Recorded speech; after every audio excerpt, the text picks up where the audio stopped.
Now, here's the story of the governor of Karnataka, and this is the way he's showing respect. Governor Vajubhai Vala walked off the stage while national anthem was being played and then walked back after realizing his mistake. And all this during an oath-taking ceremony at the Raj Bhavan. The Karnataka governor is a man in a hurry. He has time to attend this oath-taking ceremony. Look around as Justice Raghavendra Singh Chauhan is felicitated. But when it comes to honor the nation, look what he does.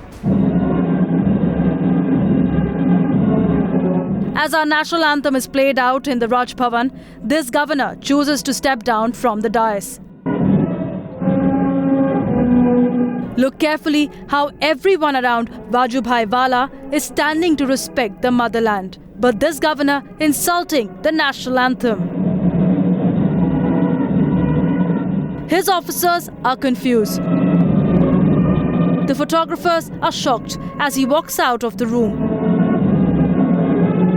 He almost reached the exit where he realized his mistake. 10 seconds later, the governor moving back to the stage. But as the national anthem concluded, no justification of his appalling behavior. As far as the official communication is concerned, we are hoping that we will receive some sort of an explanation, because if nothing comes forth, then that will only add salt to injury.